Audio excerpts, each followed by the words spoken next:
Hi Instagram, how are we doing today?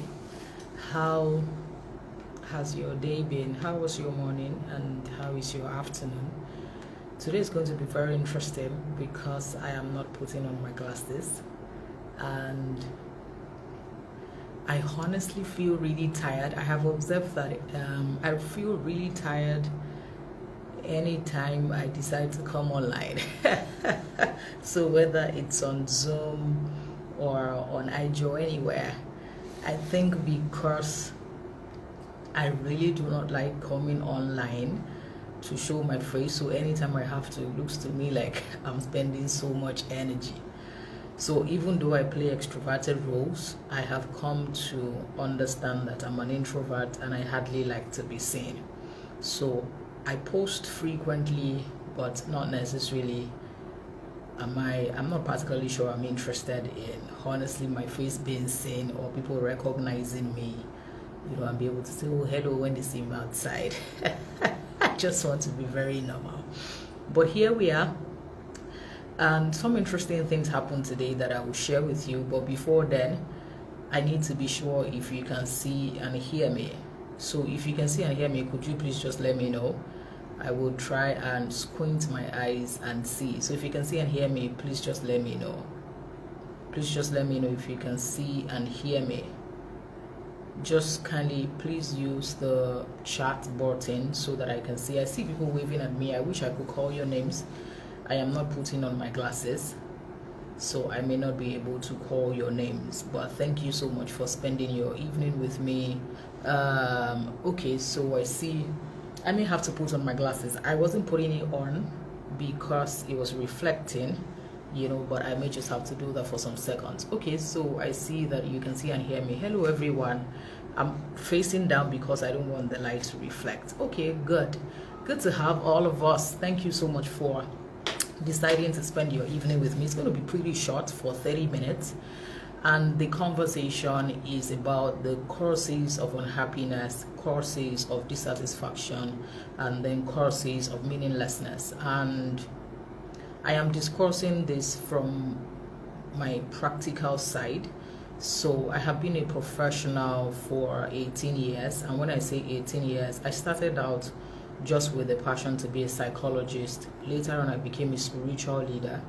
Later on, I got into life coaching. Later on, I got into different flavors of therapy, then emotional intelligence, and then back to psychology, enrolled to my doctorate, and a lot of things. So I have been here. If you consolidate all my years of experience, whether as a spiritual leader, as a behavioral change expert, or as anything, I have been here for 18 years, listening to people, counseling, advising, coaching, offering therapy, and also accepting that I do not know everything. So when I don't know, I simply just do not know.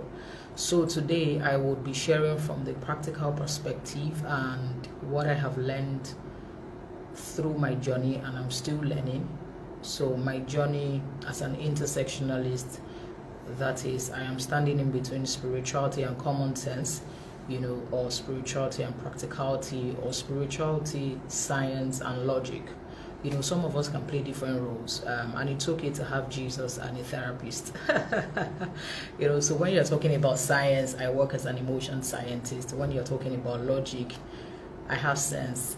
And then when you're talking about is therapy or depression, are you supposed to stigmatize it? What is the role of Jesus, Holy Spirit? I'm also there. So at every point in time, somewhere along the line, we are always there. So I'll just share from my perspective what I have established as the causes of unhappiness, dissatisfaction, and meaninglessness. In what I'm going to be sharing, I must be truthful with you. I will not be furnishing you with tools on how to move from unhappiness to happiness. I will not be furnishing you with tools on how to move from dissatisfaction to satisfaction. Neither will I be furnishing you with tools to move from meaninglessness to meaning. What I will be doing is to establish the causes, but I will not be giving you tools to move there for free. And the reason for that is, hardly would you see a restaurant distribute food for free. Hardly would you see an airline just giving out tickets just because we exist. Hardly would you see hospitals give out free services, and they're not wicked. They're just something called a profession, and when something is a profession, people pay for the service the same way I pay for every service. I'm sitting here in an office gotten by a real estate agent, it's a service. There's a landlord, that's a service, and then disco light and all these things, those are services that we pay for. So I will be talking about and establishing the courses, but I will not be giving you tools. If you are interested in having the tools on how to move from meaninglessness to meaning, dissatisfaction to satisfaction, and unhappiness to happiness, then you have to join the workshop proper, which is the More Than Money workshop, in a couple of days close to the end of the month. So if you check my profile after this conversation, you would see content on the More Than Money workshop and how to sign up, or you can send me a DM. So let's go to it. I have about 25 minutes and I like to be very time conscious. So thank you once again for showing up. I wish I could call your names. I wish I could appreciate you. My glasses is not here, so I will just have to squint and then move close to see. So please forgive me. I would really love to mention your name to connect with you, but my heart is here and I'm grateful that you're spending your evening with me. So what exactly does unhappiness mean? What exactly does dissatisfaction mean? Those are the two things I will start with.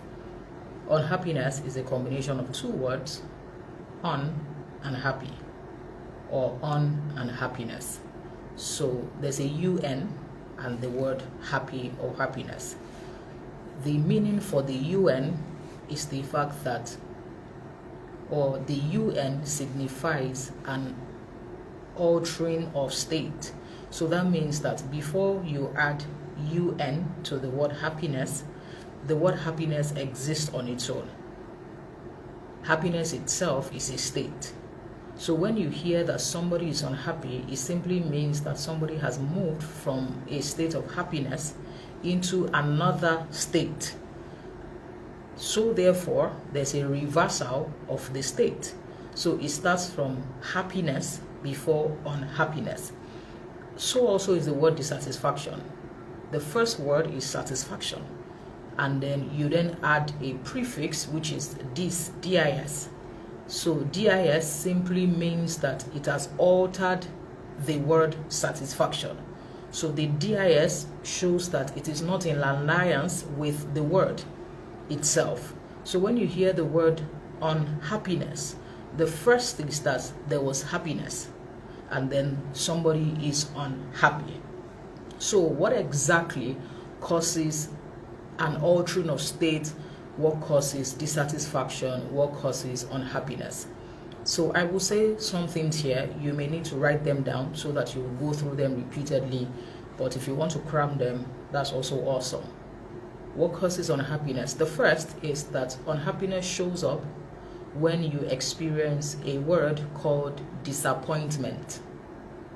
When you experience a word called disappointment.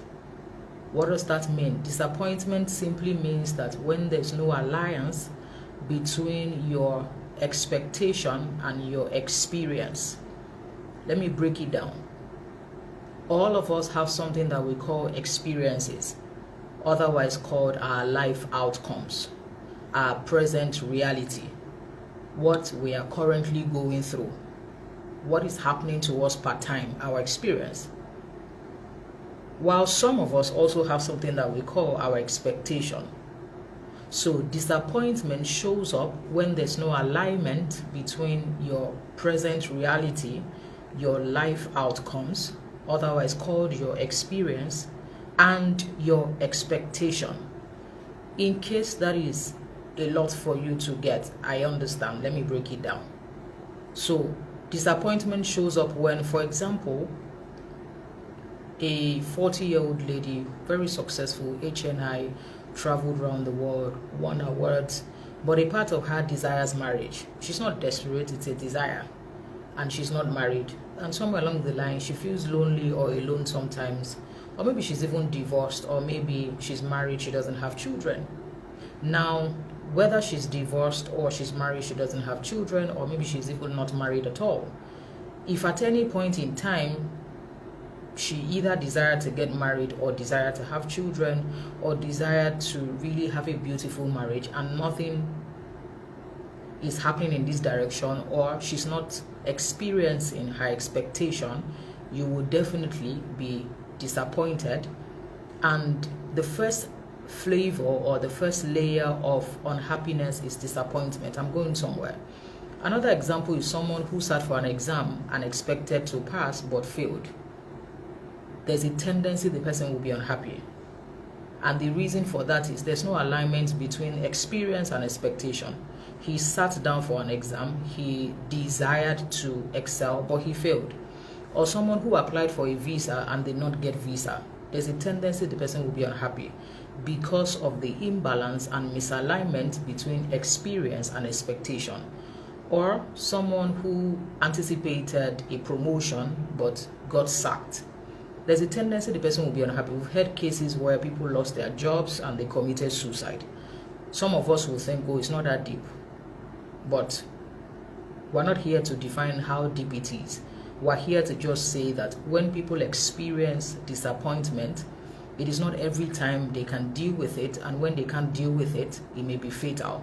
So the first thing you need to know about unhappiness part time is that anytime you're unhappy, it is because there's no alignment between your experience and your expectation. Kori bo she fe kori. Do you understand? It's not working. It's not gelling. There's no alignment between your experience and your expectation. Also means that your life outcomes is not aligning with your blueprint. Your life outcome is not aligning with your blueprint. Once there's a misalignment, once when you were at the altar, you were excited to get married and all that, few years down the line, a part of you is saying marriage is calm, I shouldn't have married this person, this and that, and then you start to experience unhappiness. It is legitimate. When I say it is legitimate, it just means it is normal. Do I agree with it? It's really not my business, but it's normal that that kind of thing will happen. Or better still, something happened to your car. Maybe you lost your car, or you had an accident, or a part of your health, like the different experiences that we all go through.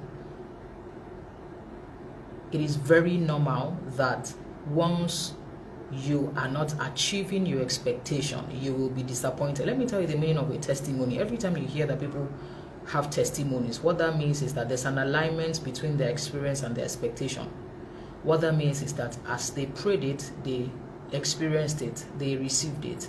So testimony simply means I believed God for something and it happened, or I desired something and I got it, or I expected something and I got it. That's the meaning of a testimony. While a disappointment is that a part of you had an expectation, but life outcomes and whatever has happened is not meeting the expectation. Or someone who desired to get married and then had a broken engagement, and then you see that people are saying, it's just a man, it's just a man. People's feelings are legitimate. It doesn't have to make sense to you, but they are legitimate and they have a right to feel their feelings. So unhappiness is when your life conditions do not align with your blueprint. So anytime you are unhappy, the first thing I need you to know that it's very normal. What I would, however, say to you is please do not stay at the level of unhappiness. Consistent unhappiness will lead to mild depression. There's the chronic depression where people have to be clinically diagnosed, maybe see a psychiatrist, yes. But there's a flavor of depression that people get to where it is consistent disappointment, consistent unhappiness. Please see a therapist. And then I hear something that some Nigerians say therapy is expensive. My first question is compared to what? And then I'm aware, for example, Emotion City has a package that when you join their mental health tribe, it's just 20,000 for the entire year. So if you say to me therapy is expensive, are you indirectly saying that you cannot invest 20,000 in your mental health for a year? The entire data you will buy for a year is more than 20,000. The entire food is more than 20,000. The entire toasting, flirting, all of those things, jamboree that we all do is more than 20,000. Your bone straight is more than 20,000. The phone you are most likely using is more than 20,000. And then I am hearing words like, oh, 20,000 is expensive. Is it for the whole year? For the whole year, that automatically means that you are paying roughly about 1,800 a month. Like, are we for real?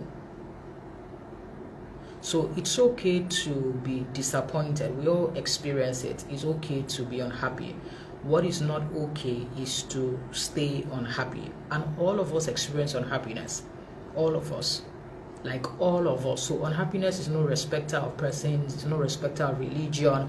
There are some religions that act like, oh, they are monopolizing God or monopolizing grace or something. I don't subscribe to all of those things. But I just know that unhappiness is no respecter of persons. And the same way, when you are hungry, you look for food. When you wake up in the morning, if you are very well, you would most likely have your bath, brush your teeth, and all of those things. And if you lack fuel in your car or in your generator, you will most likely buy it if you have disposable income. If you lack data, you will most likely get it. So when you are unhappy, it's okay. What is not okay is that you stay there, because once you stay there, there's a tendency you will drown in it, and you will forget that happiness is a state, unhappiness is another state. So unhappiness is not showing up at your doorstep to become your roommate, but if you do not evict it, it will take over your space. It will eliminate your joy, it will eliminate your peace, it will do everything to you. So when you see people who are happy, it is not that village people are not after them. It's the fact that we have come to that point where we are intentionally creating our happiness. Reality is the world is tough. If you live in Nigeria, it's something else. If you stay in Lagos, something else entirely. Like, power can change hands in this country at any time. You can go to bed with 360 for dollars. You just wake up, it's 500. Nobody to hold responsible. You go to bed, disco light in a month, it's about 30,000. Just wake up, it's now 100K. There's nobody to hold responsible, and then you can't even tweet because they will be chasing you. You know, so like, all of us have this drama everywhere. And then no matter your country, even the country that looks like #1 now, you can see the tantrums adults are throwing. So we all experience unhappiness, but the difference is that we're intentionally creating our joy. So let me round up with that statement, which is, anytime you see anybody that is unhappy, it is because their experience is not aligning with their expectation. What they desired, what they thought, what they anticipated is not aligning with their expectation. There's a disappointment between experience and expectation, and until you plug in the gap, you will wallow within. You will drown, and you can be there for years till you are tired. You have suicidal ideation, and you think that, you know what, I have no business being here.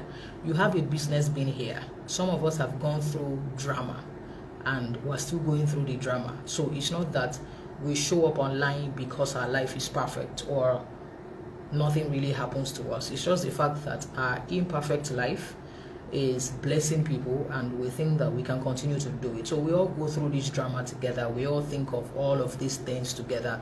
We're all just saying to ourselves, you know what, I'm here for such a time as this.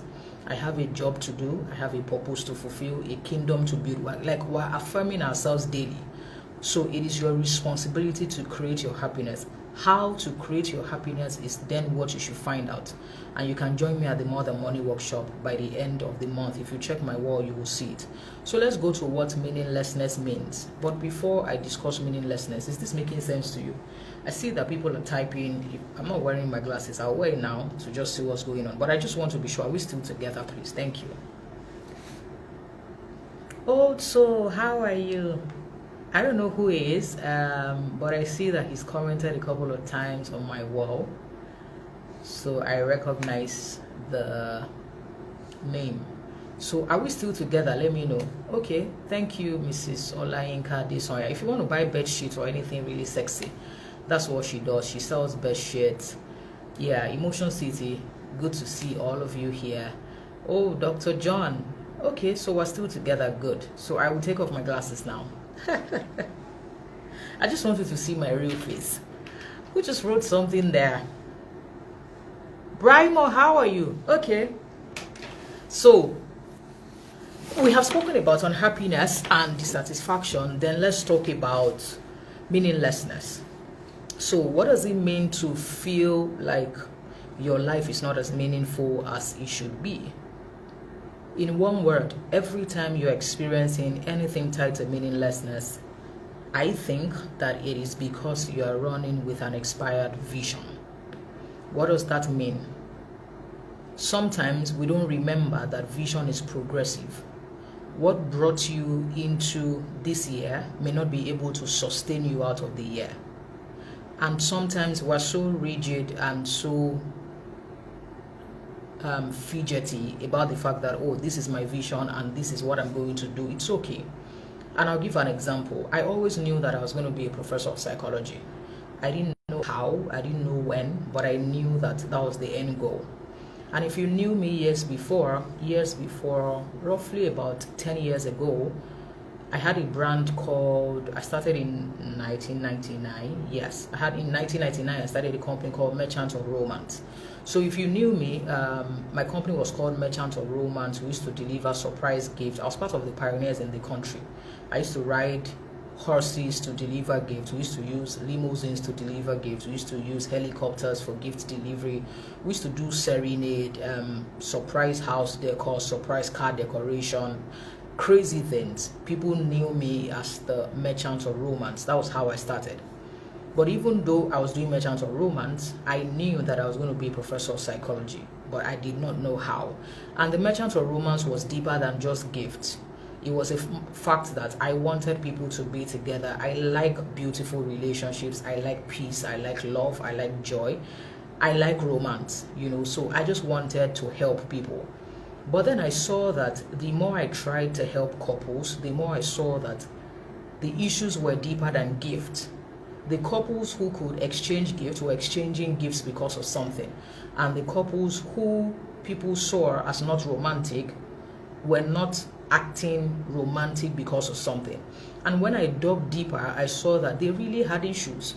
So it's easier to express love if you are coming from a place of an overflow, because you can't give what you don't have. But it is more difficult if you guys are not friends or not even in love with each other, whatever, then to even give each other Valentine gifts is an issue. So I set out to say, you know what? Now I need to study this behavioral change. I need to really, really, really, really get to the bottom of it. And then I started my journey and all of that. 10 years down the line, you can see who I am today as emotions doctor. And then people think that, oh, they just started years ago. It's not true. I've been here for 18 years at different flavors, showing up like a butterfly manifesting. Now, after doctorate into professorship, whatever that I plan to then do, what's next? I'm not sure I can categorically tell you. But one thing I can tell you is that you will see me creating policies for countries, reforming educational system. You will see me creating curriculums for countries. You will see me do different things. And Emotion City is also set up for that structure where we have children faculty, we have the adult faculty, we have different people doing different things. We have the president of the alumni network. Like, they will succeed without me. But why did I go into all of this? I went into all of this because imagine if I was still doing Merchants of Romance. Imagine if at 2021 I was still delivering gifts. There's a tendency I'll be frustrated. And I'm telling you the plain truth, because gift delivery is just about 2% of my entire talent. Emotions Doctor or Emotion City, truthfully, is still about 30-40%. I am very aware I'm a polymath. So the fact that I love to sing, I love to play the piano, there's a piano in my office, I love to do different things. I will do a lot of things with water. I love to swim. I will get into water therapy, do miracles with water, do different things. So why am I going through this? Because I don't know how many people tell you this often, but I will tell you the truth, which is the fact that vision is progressive and nobody has a full idea or a full picture. Last year, when the pandemic started, even the futurists did not see the pandemic. You know why? Because it is only what is revealed to you that you can comprehend and explain. If they don't reveal it, how will you be futurist? So, meaninglessness shows up when you are running with an expired vision, when you are not renewing your vision daily. Who you were last year is not who you are today. Sometimes when people try to describe me, oh, I've always known you, I'm like, you have no idea. The me that exists today is not the me you knew last year. It's not the me that you even knew last quarter. People grow. If you have a puppy, a year after, is the puppy the same size? Not talk of a human being. People grow, they outgrow, they unlearn, they relearn, or they don't learn at all. So, anytime you experience meaninglessness, it is your responsibility to ask yourself a question. What is causing this meaninglessness? When last did I renew my vision? It's like using a 3310 in 2021 or a phone with a BB pin in 2021. The fact that it's a good phone does not mean it's effective. The fact that you have a good vision does not mean the vision is effective for your soul.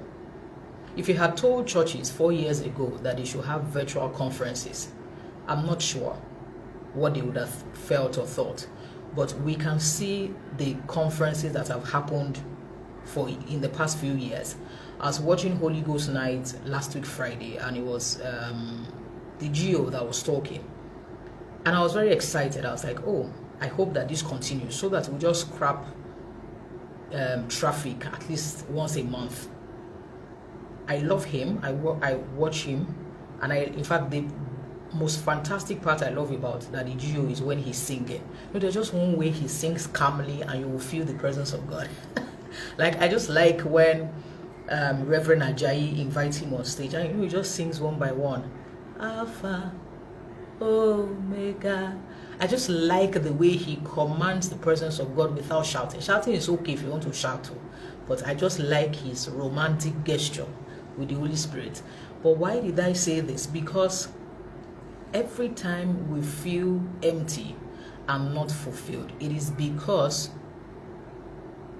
we haven't renewed our intellectual application, our intellectual app. It is because we haven't renewed our mental app.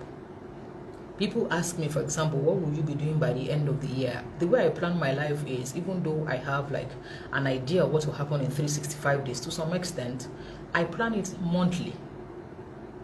You know, I really respect those people who have like 10 years ago, 5 years ago. I'm not sure what they are putting there, but I think that maybe about half of it is guesswork, which is fine, which is totally fine. You can guess it, you can strategize, you can think it, all of those things here. But if I know them very well, I think every month or every quarter they will adjust it to fit reality. It must fit reality. Like last year, a good number of us learned what it is to be tough, to be resilient, to really have sense, like to walk on water. What is going to happen in 2021? I have no idea, but January is almost ending. And it's not looking too far away from 2020. So anytime you're experiencing meaninglessness, it is because you are running with an expired vision, and nobody would update your vision for you except you do. I am hoping that we all know that your life is really in your hand, quite truthfully. It's very funny to me. It's only in Nigeria that it happens. When I'm abroad, it doesn't happen. It's only in Nigeria that people come into your DM and say, oh, can I talk to you? And they expect that you listen to them just because they want to talk. It's only in this country, and it's strange to me. It's like saying that you give me food just because I'm hungry, or just because I feel like having sex, I should sleep with you. No. That you feel it does not mean you should have it. You know, it's like someone saying, oh, I raped her because I had an erection. You should just die in jail. You know, but it is here, I think that there's a part of us that feels like people owe us their listening ear or their expertise. No.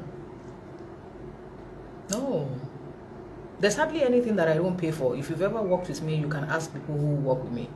Owing you is never in my dictionary. I've run a successful business for 18 years. I haven't owed once. Neither have I paid salaries 1 minute late. No. And it is not a sign of perfection. Not at all. It is just the fact that I don't chew, or I don't eat more than I can chew. That English, yeah. So why am I saying this? Because I'm not sure what 2021 will be about. If you've been hearing, there are different flavors of this COVID now, and my only prayer is God preserve us. That's the plain truth. God will preserve us. But in all of this preservation, we have a responsibility towards our mental health. We have a responsibility. I hear of suicide every time. And when I say I hear, it's not what people hear on social media. You know, we work behind the scenes, so I see it. You know, and sometimes I'm like, some people saw this then. We should be having mental health showers, not just baby showers. We should be having reception parties for mental health, not just weddings. We really need to prioritize what needs to be prioritized. There's no health without mental health. Your spiritual health will not stand without your mental health. Your finances won't stand without your mental health. Your life, your job, your marriage without your mental health. I am really hoping that we're going to prioritize it more than ever before. We're going to spend money on our mental health. We drink Coke, we drink wines, we buy good things. Forget about the fact that people say, when are people expensive compared to what? Like, we really need to prioritize the truth. And personally, you need to prioritize yourself more than ever before. You need to have something I would call your soul map-based daily ritual. Soul map-based daily ritual. It is what has been working for me all my life. What does that mean? I would explain it by the end of the month for people who would attend the workshop, Modern Money Workshop. And I will be teaching them and giving them tools on how to genuinely be happy. You know, sometimes when I share my story with people, they really can't understand. And I say to them, my father has been ill for 37 years. Are you aware that he's been crippled for 37 years? It's not written on my face, it's not in my voice, but you don't understand the amount of pressure at whatever level that meant. And that's one out of so many flavors of pain that we all go through. It's enough to bury us and cave us in. But we have created an emotionally stable world in an unstable world. So I am hoping that now you understand more than ever before the causes of unhappiness, which is when your expectation is not aligning with your experience. Secondly, the same thing as the satisfaction.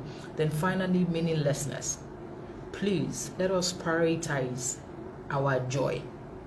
Sometimes we spend too much time on social media, watching what is really not our business. People who buy cars, who buy houses. We see behind the scene, oh, my car I want these guys in half of them. Yeah, don't let us, you know, I was commenting about Bridgerton, the movie, because I like the guy, clean, fine boy.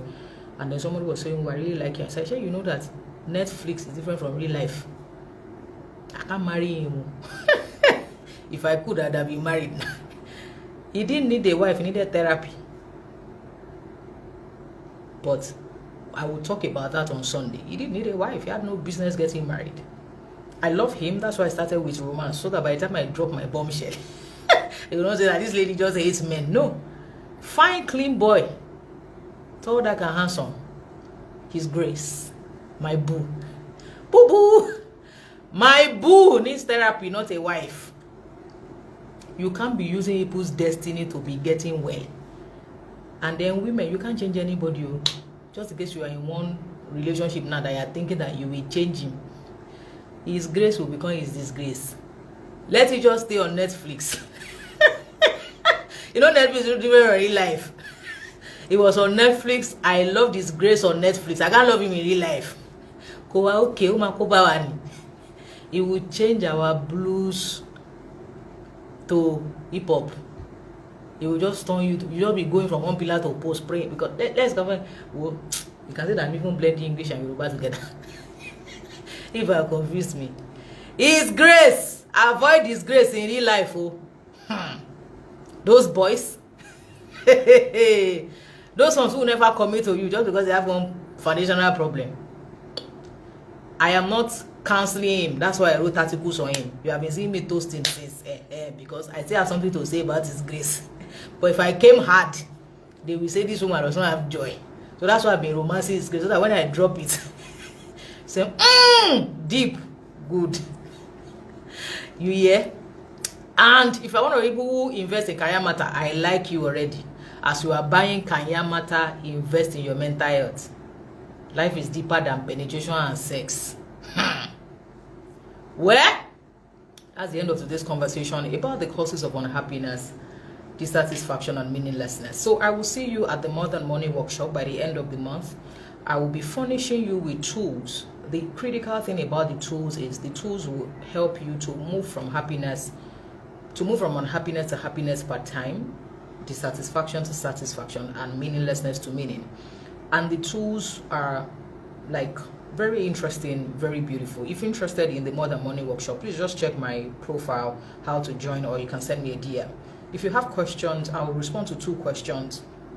Please don't ask me questions about how to be happy or how to have meaning. I will not furnish you with the tools for free.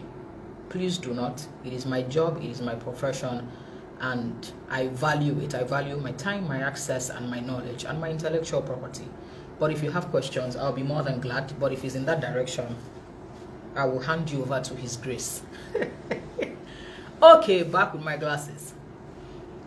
So any questions? Thank you so much, all the good people. Let me see, have I missed anybody? Oh, God parenting, my humans. People are laughing at His grace. You can't laugh at His grace, oh my guy. His grace, or Shomogbo mommy. Fine boy. That's how they do disguising. The boy was doing pull-outs. I will discuss His grace on Sunday.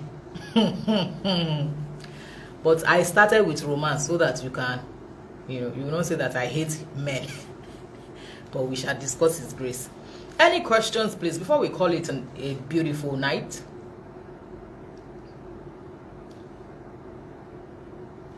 Let me see, am I missing questions? Oh, okay.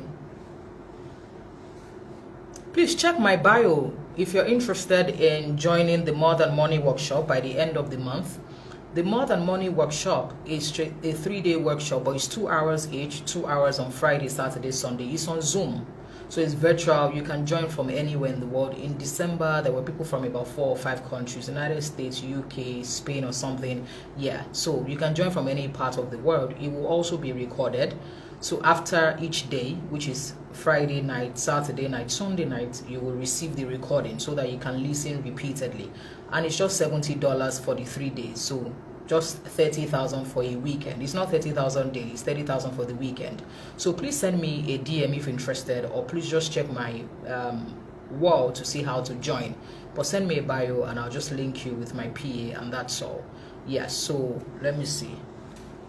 What time on Sunday? It will be Sunday 2 a.m. So it's 2 a.m. because the person who invited me to speak lives in Canada. So it's 8 a.m. at time, but it's 2 a.m. my time. Yeah. What is the mental health club all about? It's a mental health tribe. Please check my wall. There's a flyer there, and there's an explanation on what to expect from the tribe. Any tips on getting through panic attack and anxiety? That's what they pay me for. So I am sorry. It's like saying any tips on being a medical doctor or any tips, yeah, that's my work. So people pay me to get that. Did I miss anything else? No.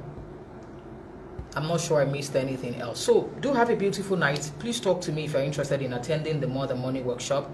I would see you some other time. Who said something here?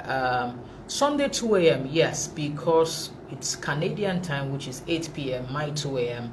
And then I'll post the flyer on my wall, I think, from tomorrow, and then you will be able to tune in. I think it will be on YouTube or maybe Instagram Live or something. Yeah, it's by one popular lady, but I will share her flyer from tomorrow. We'll be talking about His grace, talking professionally. So I know that He's fine. I know you are sexually attracted to Him. Yes, I know that you are dragging Him with me. It's okay. I can share Him, but we're sharing Him on Netflix, not on real life, because that is grace, eh? Jesus is Lord. Thank you, and see you some other time.